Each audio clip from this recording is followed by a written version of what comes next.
All right, we are live. We're back. August live stream. Yeah, again. Hi, everyone. We're gonna wait to see if our audio is working. That's I think that's that's what every YouTube live stream has to do. Have a little bit of awkward time in the beginning, just to. We can always cut Yes, we will cut it out. All right. YouTube still says we are starting in 52 minutes. Well, that's not good. Supposedly we've gone live. There's like a minute of dead time. Oh, there we go. Ah, we're fine. All right. Well, yes, we're back. It's been a full month. I can't believe it. How has your month been, Natalia? And it's been busy. A lot of work. A lot of fun. That's good. Mine's been pretty good too. How many cheesecakes have we eaten this month? Every single, the smallest excuse, we have cheesecake. But we had a good reason this month, I think. 1 full year since we released the first preview release of Alga to our customers. So I'm looking for like the party balloon effect or whatever on this app. I'm not sure that there is one, but that should be worthy of a party balloon. So it's been really exciting. The growth has been really unbelievable. The response from the community has been great. It's really fun to see how the small businesses and how they're using Alga, and to watch what everyone's doing with it. So very, very exciting. And I'm noticing that I forgot to put up my slides. So I will do that now.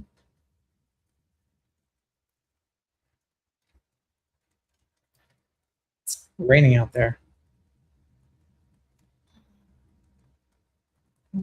Yesterday, everyone was chasing this.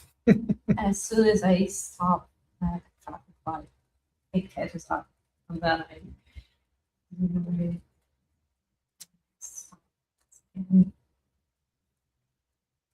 I don't know if I ever told you this, but there was a this is Florida, so we get tropical storms all the time. Tropical storms are maybe 60-mile-an-hour winds, 50-mile-an-hour winds, something like that. Basically, no big deal. Terrible thunderstorm that lasts about 2 days. But I always lose my power. But during this particular thunderstorm, like 3 years ago, my power stayed on throughout the entire storm. And I got more done on early Alga probably that day than ever prior. Ooh, what's this? Oh, is that your screen? Okay, let me bring up the, let me stop talking and bring up the presentation.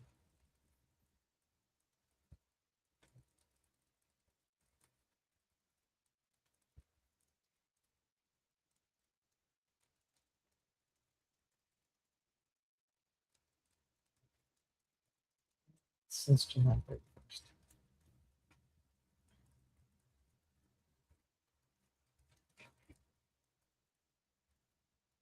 Okay.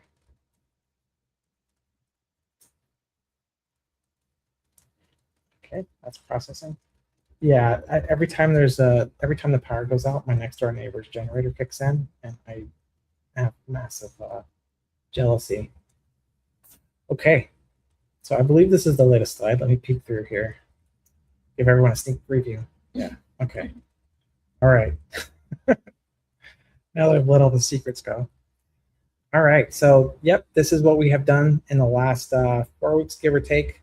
We've done 198 pull requests, and pull requests are anything from a typo all the way to the maintenance screen.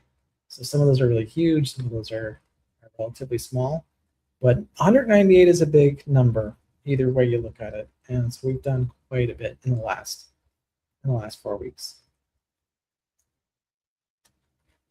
So yep, 28 days, 1.4 we released, and 1.5 is ready to go probably today, right after this. We're also moving out today. Yes, it's busy. Yeah. I have a lot to do with that. Yeah. I'm leaving this whole make empty space. This is usually where YouTubers are like, oh, we're going to move into our new studio.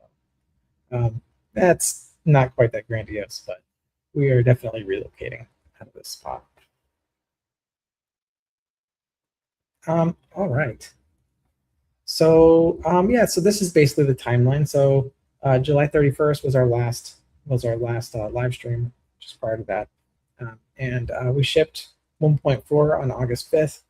By August 15th, we were already mostly through 1.5, and then on August 20th, something else. We began work on something that's going to be important for our appliance users. These are the on-premise supported users.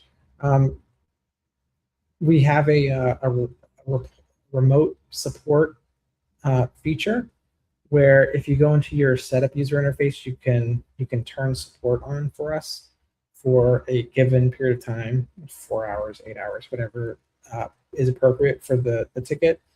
And then you can send us a code, and that will allow us to remote connect and hopefully help you out with whatever you're facing. And so 1.5 is ready to go. So it is loaded.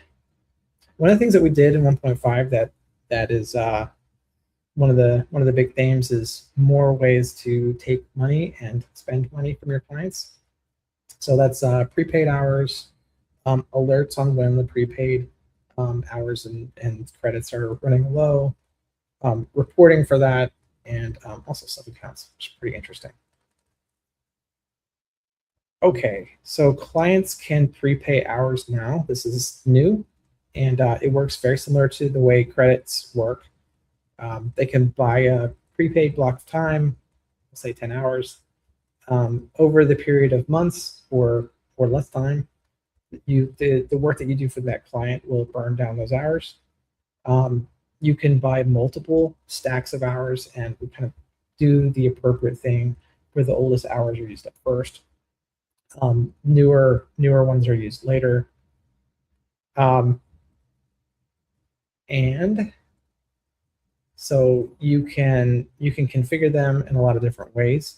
So if you want to make it so that different services burn hours at different rates, you can do that. You can make it so that after hours time burns at a multiple. And if there are multiple stacked rules for how the hours are consumed, then we just take whatever rule is bigger, and that one's the one that applies at that point in time. And we also, the burn down hours also take into consideration the SLA calendar that you have. So weekends and holidays and your business hours are all taken into consideration when we determine what the after hours are. So it's pretty comprehensive. And we also have notifications. So if your clients are getting low on their prepaid hours, you'll be notified and your clients are notified as well. We also make it so that if the retainers get low, the more time can be auto billed to your customers. So this type of billing is less common in MSPs, but a lot of MSPs have a lot of their clients that are on agreements like that.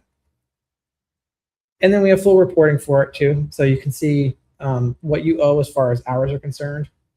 Get a report for the hours that you basically need to be spending that your clients have prepaid for. You get those per month. And then you get it for both the credits. Credits are the prepaid dollars and the hours of prepaid time. And then you can kind of drill in. You can see exactly where all those hours are coming from. Also new.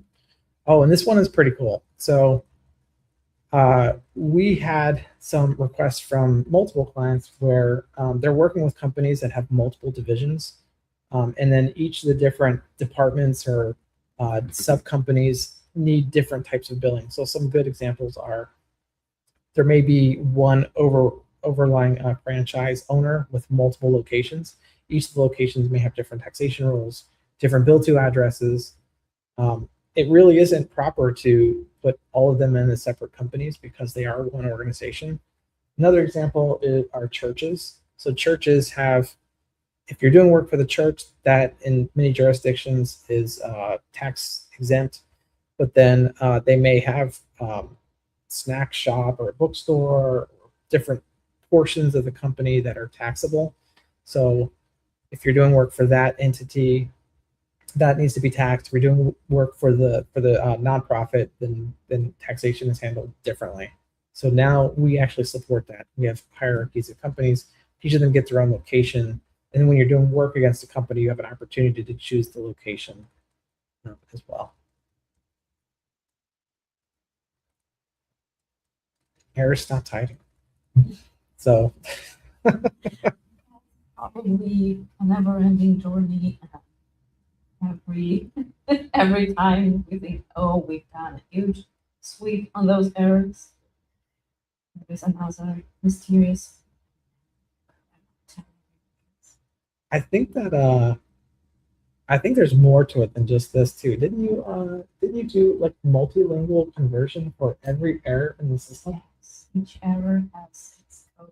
And it gets interpreted if your UI is your Portuguese and you're suddenly getting English errors. That's confusing.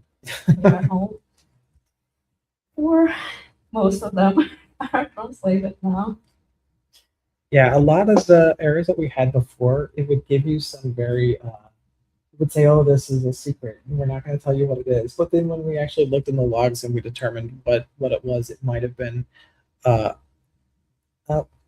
they're saying you're hard to hear. I'll try to speak louder. Sorry, guys. Let us know if it continues to be a problem.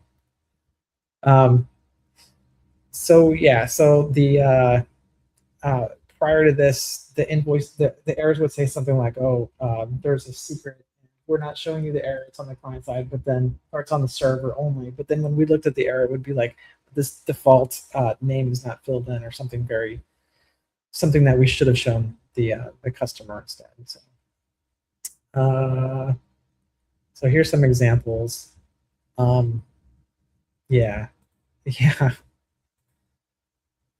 There's also a bunch of bug fixes here too.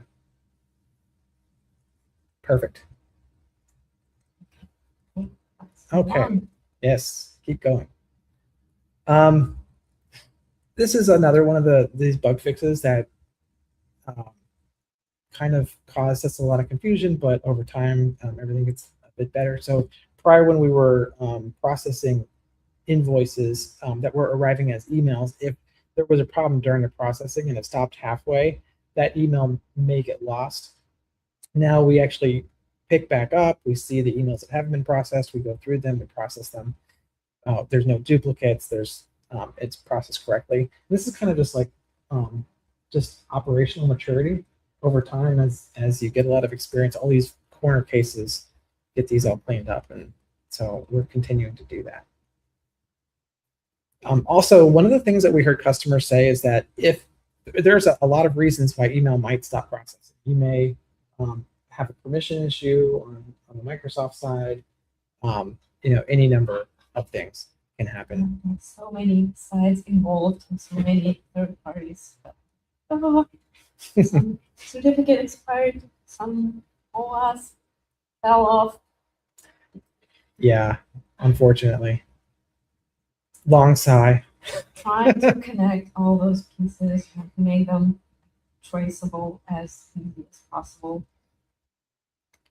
Yeah. So some of the feedback we got is that that happens, but it would be nice if you could actually see it when your email stops processing. So if we detect that you have a problem with your email, we actually will put a banner across the top of the screen, and it'll let you know that email is not processing, so that you can go in, check that your subscriptions to, for example, Microsoft are still connected. Gives you a chance to reconnect it to resolve the issue. Another thing we did that's probably not on here is that Microsoft has 2 different ways that you're supposed to receive email. One of them is subscriptions. We subscribe to the Microsoft service. When an email comes in, we get a notification that email becomes a ticket right away. That's the ideal case. But if for some reason the subscription is not processing properly, often this is on premise, because the appliances may have firewalls and Microsoft may not be able to communicate with the service. In the past, again, that would be something that was invisible, but now we actually will detect that you don't have the ability to receive a subscription. And in that case, we pull, and then when we detect that the subscription isn't working at all, pull more frequently. So yeah, this is another one of those operational things that are just improving constantly. And then under everything else, which is a little bit offensive because there was a lot here, blah, blah, all that other stuff. Yeah. So we've got asset maintenance, which is pretty big on its own. Ticket boards, one of the things that we have heard from fans of other PSAs is that we have boards, and it's just the way that we were presenting them didn't make it clear. So boards now look like they're independent boards. I'll get to it in a second. And then the white labeling, very cool. Themes, yeah, blah, blah, everything else. All right, so this is the maintenance plan. We should probably show something on the screen, don't you think? Yes, which is the product itself. Yeah, let me bring that up.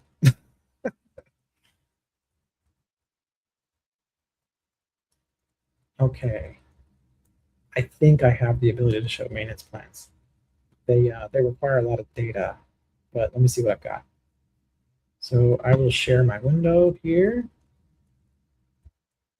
Carefully select the right one. I don't want people to know what kind of YouTube music I listen to. That would be embarrassing. All the 80s music.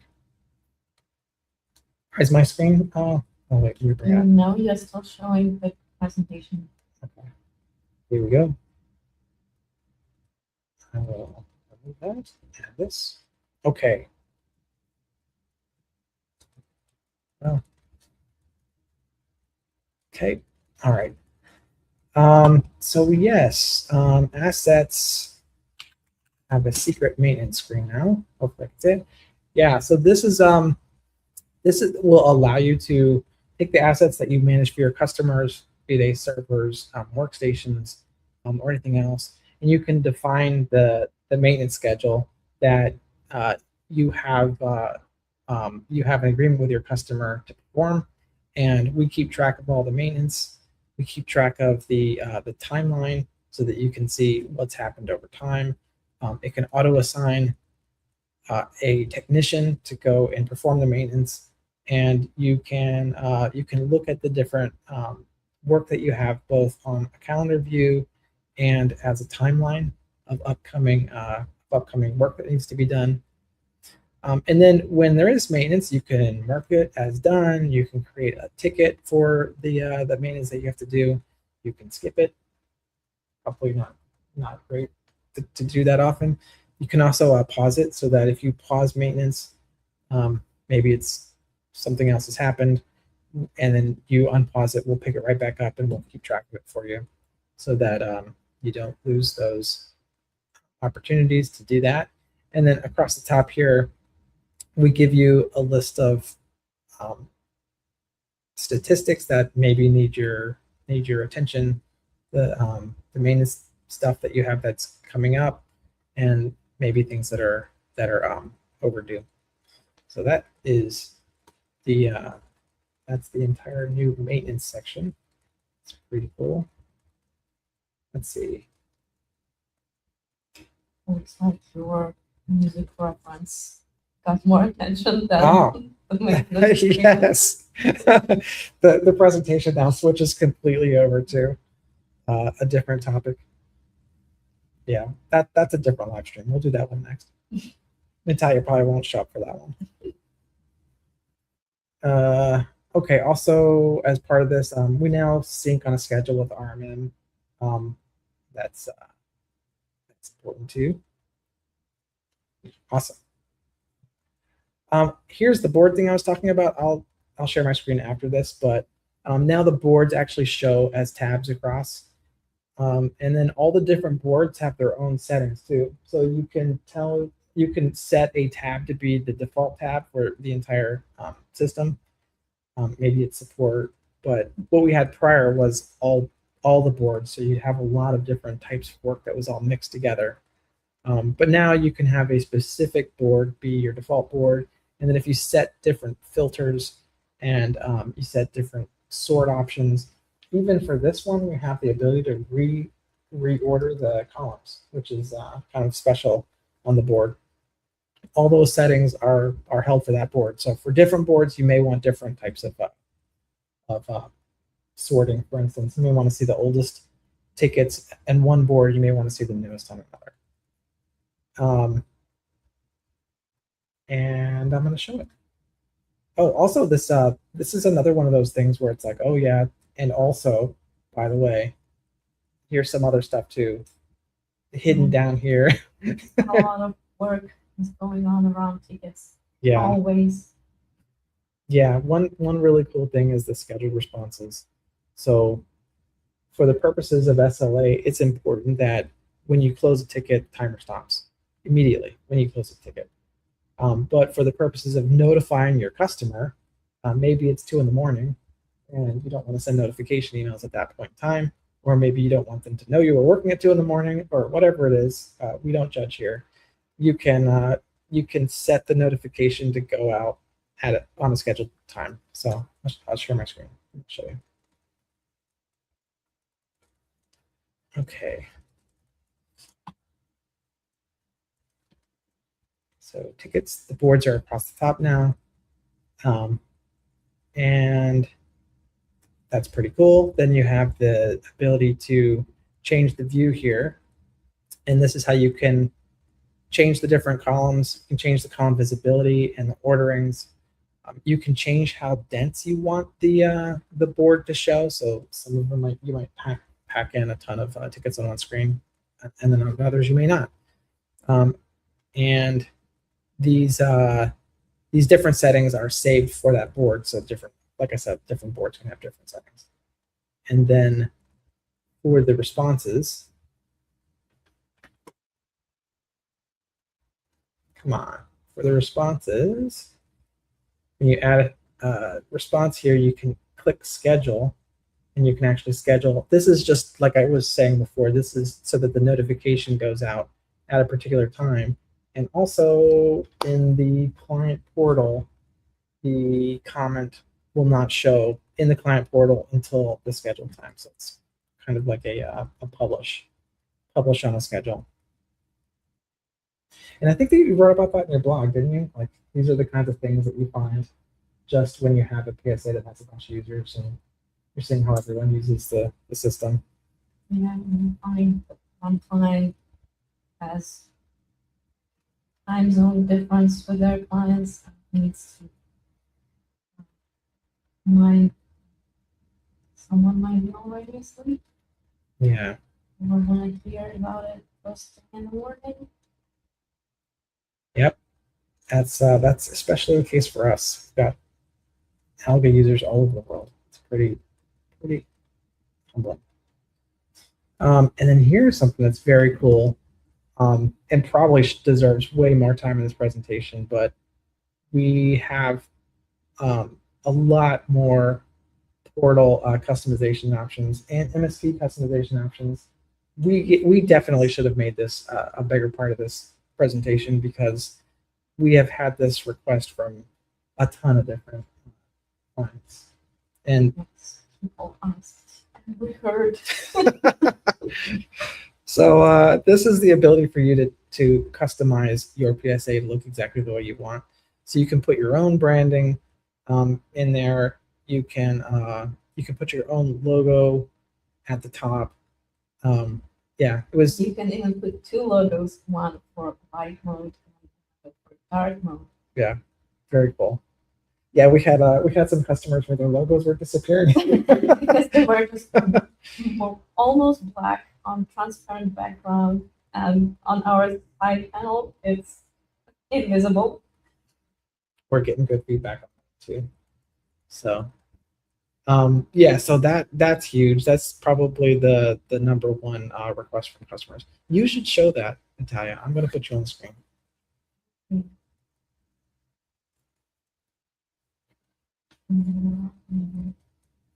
Which browser tab is in?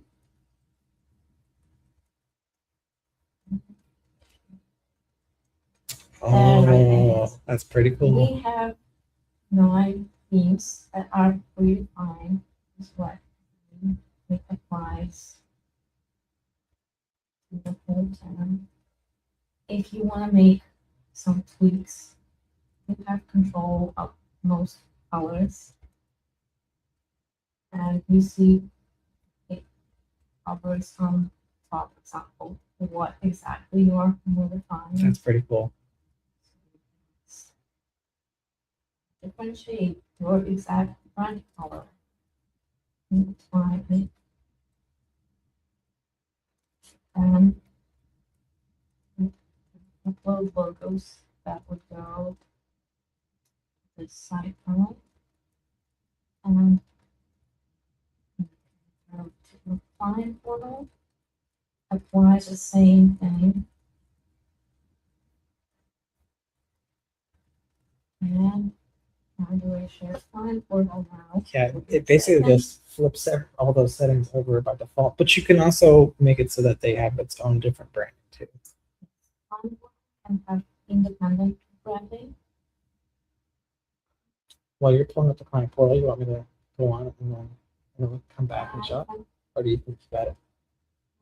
No rush.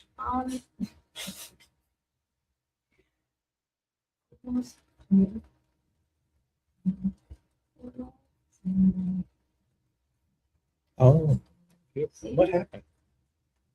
Have I not been showing your screen? I am presenting the next. Okay, got it. You can have whatever you're working here.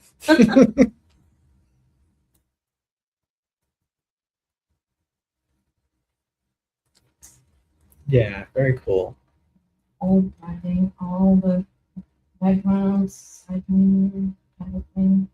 There are Also, both light and dark color for each of those. Yeah. it's whatever color you picked. Now you have control of how did you say appearance. We might not recognize her, but we would like to see some screenshots of what your designs look like. We appreciate seeing whatever you make. You should also show what the default colors look like in dark mode, because we did a lot of enhancements to our dark mode support too. I share this side again.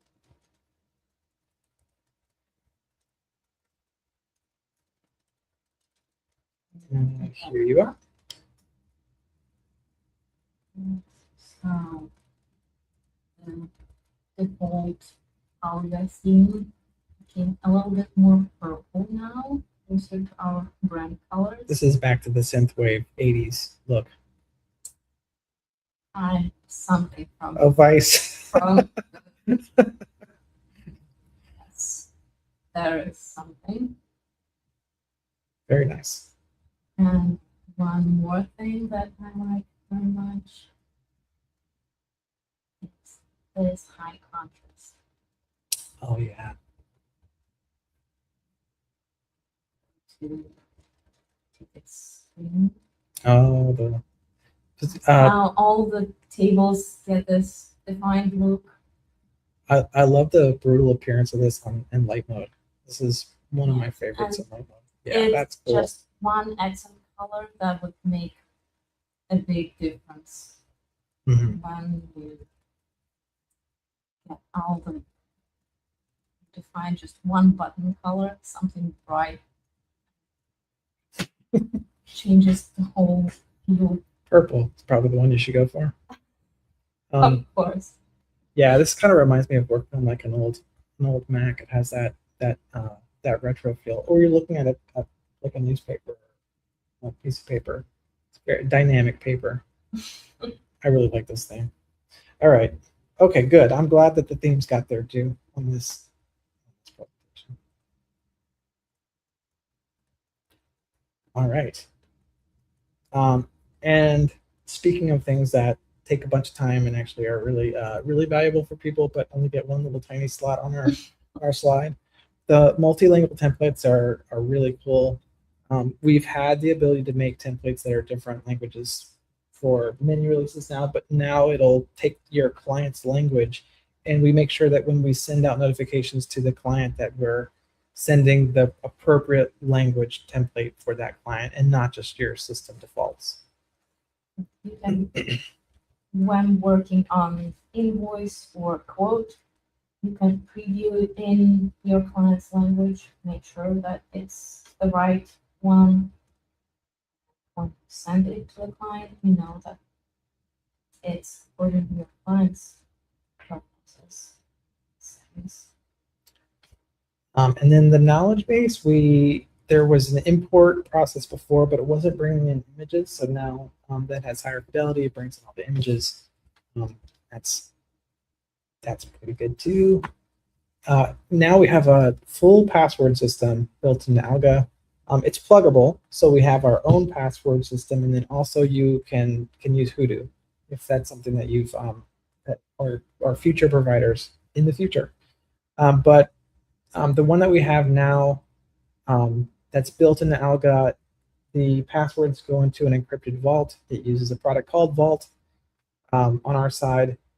So all the passwords are encrypted. We also have one-time password support. So if you are storing a password and the site that you're storing the password has two-factor authentication turned on, and you have the ability to do a Google Authenticator or an authenticator style of a one-time password, you can put that into Alga so that your passwords are in one spot. And you can, we'll improve this over time, but Alga can become your password manager. And perhaps there's a place for this on the mobile side in the future. Hint, hint. Yeah. All the features eventually come into mobile, and Entire PSA squished down into a 4-inch screen. Well, hopefully not. Hopefully not. we're trying to be mindful about mobile features and trying to bring in essential and mobile adjusted. This is important also for on-premise appliance users. Sometimes when you're on-premise and we have to provide support, it's a bit of a dance where we have to ask for logs. The logs come back, and it takes us time to analyze them and go back and forth.